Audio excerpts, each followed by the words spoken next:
Hi, my name is Jill. You are at Road Culture Rules, and today we're going a little bit more onto the self-destructive path. So instead of being horrified, I hope you will be as excited as I am, because it occurred to me I would rather be on a dangerous mission than in a safe space. What do I mean by that? We'll tell you on the other side. So first take a deep breath, inhale for 4, hold and exhale for 4, and we'll see you on the other side.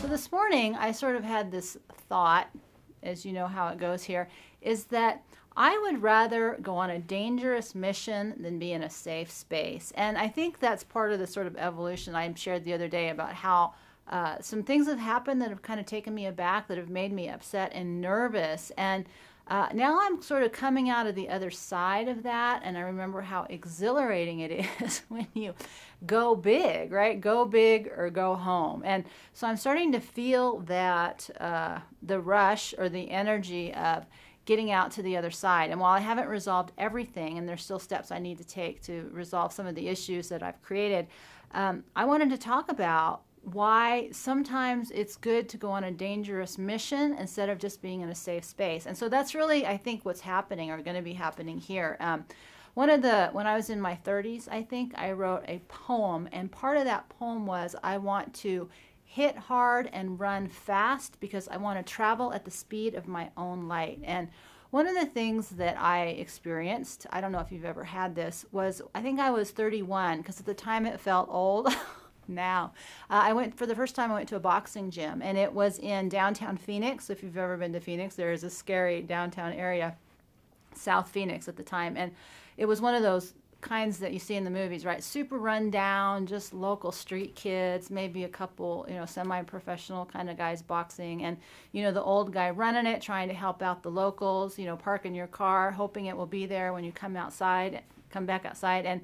And for the first time, I felt like I was in the right place. And I had taken lots and lots of martial arts, or attempted to take lots of martial arts previous to that, because, as you know, I've got the warrior thing going. But how I could never follow them because I couldn't do the long sequences. It complicated my little brain. And so when I got into the boxing gym, and there's basically 4 things, 4 punches and a combination thereof, and I'm like, I like this, and I seriously considered about doing it, in a more full-time way. But at 31, you're pretty old as a woman, even to get into that. And boxing was still pretty new, because obviously it was a long time ago.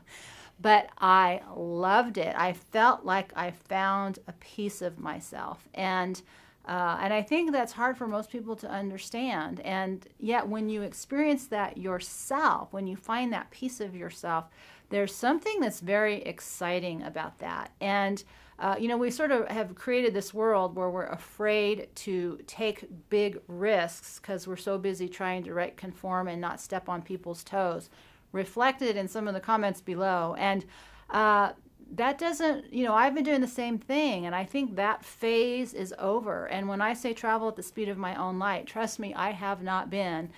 This is a public space. I've spent a lot of time working with people of all ages, of all educational backgrounds, of all language backgrounds. A lot of people who English wasn't their first language, so I learned how to speak in 1- and 2-syllable sentences.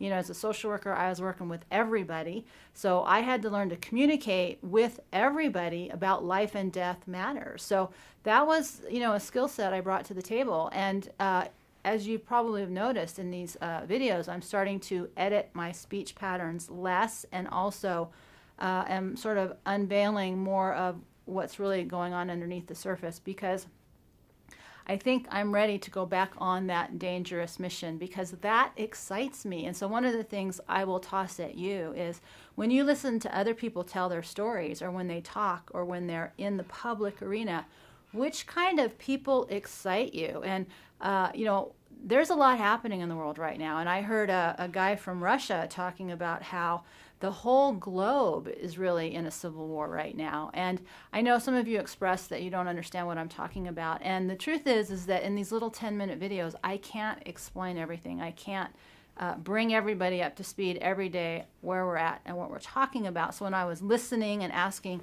how do you do that? How do I address that? What I hear back is don't worry about it, because what words I use are not important.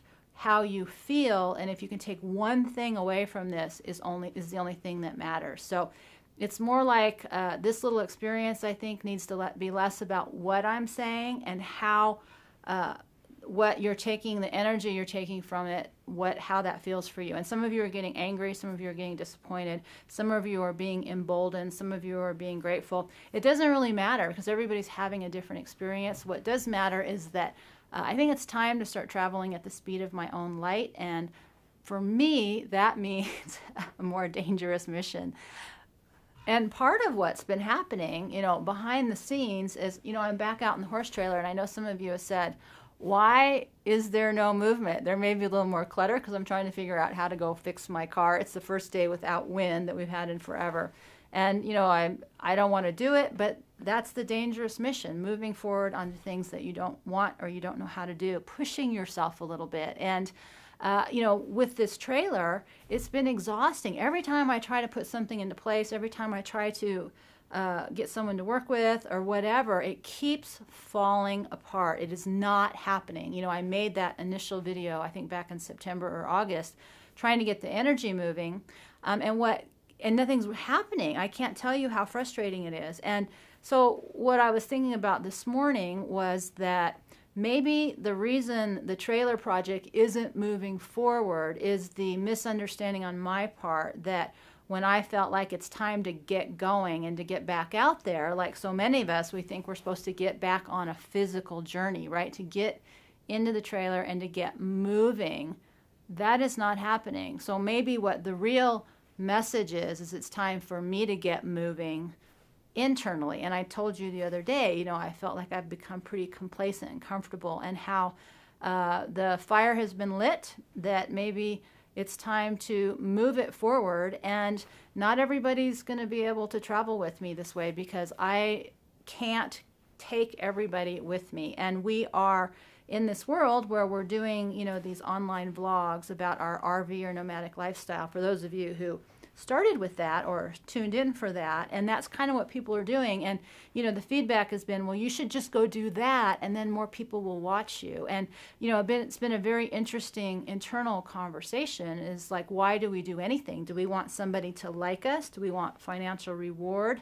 Why do we do anything that we do? And like I talked about the introvert extrovert, the second piece is what really energizes you. And does it energize you? Does it energize you to conform and be comfortable? Some people it does. They feel safe. Or does what energize you when you self-implode, which is a total pattern for me, and it stresses everybody out. They're like, what's wrong with you? Why do you keep blowing your life up? And it's like, well, you don't understand. When I blow my life up, it creates challenges, and that energizes me to keep moving forward, because I like the dangerous mission. And when I was still pretty new to this, and I was recently here in Mountain Air, a cousin of a friend of mine explained to her that my friend explained to her what I was doing, and she looked at me and she goes, you know what, that is really badass. And I thought, all these years later, that is my favorite commentary on what I do with my life. And even though it doesn't feel that way right now, because it feels like a lot of what the hell kind of what stuff going on, that's always been my favorite comment. So part of my dangerous mission is to really be willing to just let go and keep moving forward. Because here's one of those little fun facts, right? Fear, anger, and hate, those are heavy, they're anchors, and they hold you back. And you can't really move forward when you're in your fear, when you feel your anger, or you're stuck in your hate. And some of you are making comments that are asking me to validate your perceptions about why you're victims or why life is hard for you. I can't do that because I don't believe in that. It's easy to get stuck there. I believe in the power of each other to heal each other and move past that. But I'm not going to tell you, have a good life, be comfortable there, because that's not what our soul came to this earth to do. It didn't come here to be comfortable in our pain and our suffering, which is very different than choosing to not have a relationship. I've been very honest about that, because for me, a romantic relationship has really been about allowing myself to move forward in a way that I have not in my past been able to do with another person. I travel much faster and lighter when I'm alone. If that ever changes, I will change my mind. But it's not why I don't date. I'm not afraid of men or angry at men or defending against men. I just happen to like to move at the speed of my own light. So it isn't about a romantic relationship. This whole conversation isn't even about men and women. And in fact, if you are still looking at this conversation as validating who's the bigger victim, men or women, you're not even on the same page, because that is what none of this is about. Until you can let those angry, hurtful victim feelings go, you're not going to be able to move forward. And there's a much bigger battle on the forefront. And the only people that are going to be able to deal with that up there are the ones that are excited about the dangerous mission. That's what we're doing here. There are no safe spaces. Even the trailer is not a safe space, because I just can't get it moving forward. Someday, I hope I will. But until then, we are going to take a deep breath as we take one more step forward here on Survival Road, as I hope you will rise with the sun in your eyes. We're going to do this again. I hope you will rise with the sun in your eyes, love in your heart, feet firmly on the ground, because we are on Survival Road. Hardcore and badass. And with that, I hope you live free and die wild, my friend, because I will see you next time.